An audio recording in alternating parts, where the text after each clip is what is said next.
ডাল মাখানির রেসিপি তো আপনারা অনেকেই রেস্টুরেন্টে বা ধাবাতে খেয়েছেন, কিন্তু এটা কি আপনারা বাড়িতে কখনো বানিয়ে দেখেছেন?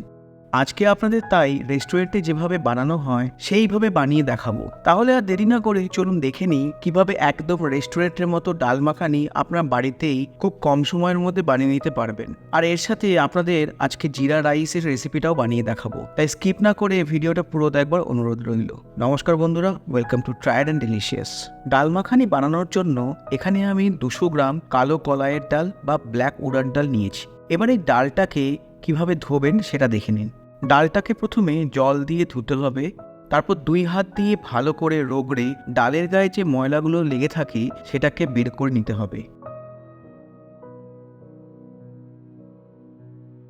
এরকমভাবে 3 থেকে 4 বার ডালটাকে ধুতে হবে যতক্ষণ না ডালটা পুরো পরিষ্কার হচ্ছে। এবার এই ডালটাকে অন্তত 3 থেকে 4 ঘন্টার জন্য ভিজিয়ে রাখতে হবে। হাতে যদি সময় থাকে তাহলে ওভারনাইটও ভিজিয়ে রাখতে পারেন। 4 ঘন্টা পর এখন আমি ডালটাকে প্রেসার কুকারে ঢেলে সেদ্ধ করে নেব। এরপর এর মধ্যে দিয়ে দেব পরিমাণ মতো জল। এখানে আমি 1/2 লিটার জল নিয়েছি। যতটা ডাল হবে তার ডবলের একটু বেশি জল কিন্তু আপনাদের নিতেই হবে। এরপর এর মধ্যে দিয়ে দেব 1 চা চামচ কাশ্মীরি লঙ্কার গুঁড়ো, আর তারপর দেব 6 থেকে 7টা রসুনের কোয়া। ব্যাস একবার ভালো করে ডালটাকে জলের সাথে মিশিয়ে প্রেসারের মুখটাকে আটকে গ্যাসের ফ্লেমে বসিয়ে দেব।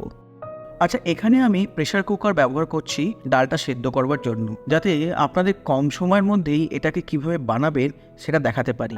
নইলে আপনার হাতে যদি সময় থাকে তাহলে 1 থেকে 1.5 ঘন্টা ধরে আস্তে আস্তে ডালটাকে সেদ্ধ হতে দিতে পারেন।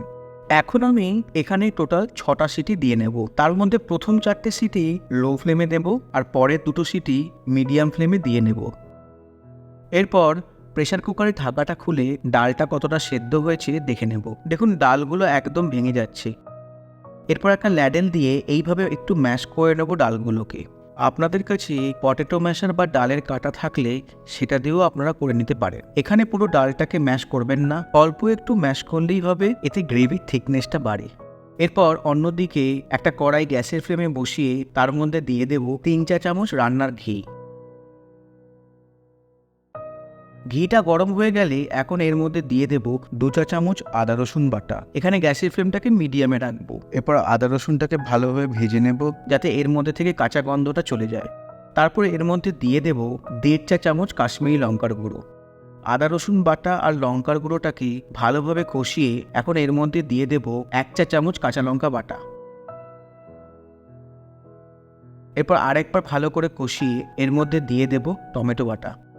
এখানে আমি 2টো মাঝারি সাইজের টমেটোকে পেস্ট করে নিয়েছি। এরপর টমেটোটাকে ততক্ষণ কষাবো যতক্ষণ না টমেটোটা কষে তেল বেরিয়ে আসে। এখন এর মধ্যে দিয়ে দেব আমাদের সেদ্ধ করে রাখা ডালটাকে।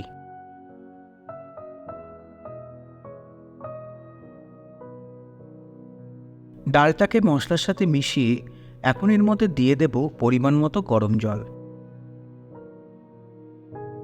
এখানে গ্যাসের ফ্লেমটাকে লোতে রেখে আস্তে আস্তে ডালটাকে ফুটিয়ে নেব। এরপর এর মধ্যে দিয়ে দেব 30 গ্রাম আনসল্টেড বাটার। এখানে আমি টোটাল 60 গ্রাম মাখন ব্যবহার করেছি, কারণ ডাল মাখানিতে মাখনের পরিমাণটা একটু বেশি পড়ে। অরিজিনালি এখানে হোয়াইট বাটার ব্যবহার করা হয়। যদি ফ্রেশ হোয়াইট বাটার পান তো সেটা দিয়ে বানাবেন, আর যদি সল্টেড বাটার থাকে তাহলে সেটা ঘিয়ের পরিবর্তে প্রথমে দিয়ে দেবেন। এরপর এখন এর মধ্যে দিয়ে দেব স্বাদ মতো নুন।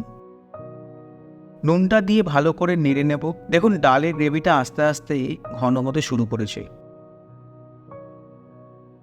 এখন এর মধ্যে দিয়ে দেব 1/4 চা চামচ রোস্টেড কাসুরি মেথি আর 1/4 চা চামচ গরম মশলা।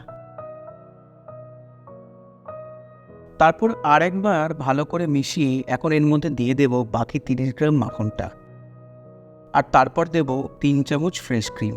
এই মাখন আর ক্রিমটা শেষে দেওয়ার কারণ হচ্ছে এটা ডালের সাথে মিশে গিয়ে একটা সুন্দর ক্রিমি টেক্সচার দেবে। ব্যাস আমাদের ডাল মাখানি রেডি হয়ে গেল। আচ্ছা, এখন এর সাথে জিরা রাইসটাকেও বানিয়ে দেখাবো। জিরা রাইসটা বানানোর জন্য এখানে আমি 1/2 কেজি বাসমতি রাইস নিয়েছি, যেটাকে আমি আগে থেকেই সেদ্ধ করে রেখেছিলাম। এরপর একটা কড়াই গ্যাসের ফ্লেমে বসিয়ে তাতে দিয়ে দেব 2 চা চামচ রান্নার ঘি। ঘিটা গরম হয়ে এলে এখন এর মধ্যে দিয়ে দেব 1 চামচ গোটা জিরে। জিরেটা হালকা ভাজা হলে এর মধ্যে দিয়ে দেব আমাদের সেদ্ধ করে রাখা বাসমতি রাইসটা। এরপর এর মধ্যে দিয়ে দেব স্বাদ মতো নুন। নুনটা ভাতের সাথে ভালো করে মিশিয়ে এখন এর ওপরে ছড়িয়ে দেব 1 মুঠো কুচনো ধনেপাতা। এরপর ভাতটাকে আর একবার হালকা হাতে নেড়ে চেড়ে নিলেই তৈরি হয়ে যাবে আমাদের জিরা রাইসটা। ডাল মাখানি সব থেকে বেশি ভালো লাগে নান বা জিরা রাইসের সাথেই, কিন্তু আমার সব থেকে বেশি ভালো লাগে জিরা রাইস দিয়ে খেতে। আপনারাও ট্রাই করে দেখুন, আশা করছি আপনাদেরও নিশ্চয়ই ভালো লাগবে। তাহলে আর দেরি না করে তাড়াতাড়ি বাড়িতে বানিয়ে ফেলুন এরকম রেস্টুরেন্ট স্টাইল ডাল মাখানি, আর ডিনারে গরম গরম সার্ভ করুন জিরা রাইসের সাথে। আচ্ছা, রেসিপির ইনগ্রেডিয়েন্টসগুলো সবই ডিসক্রিপশানে মেনশন করা আছে, আপনারা খুব সহজেই সেখান থেকে দেখে নিতে পারবেন। আর রেসিপিটা যদি ভালো লাগে তাহলে কমেন্টে আমাকে জানাতে ভুলবেন না।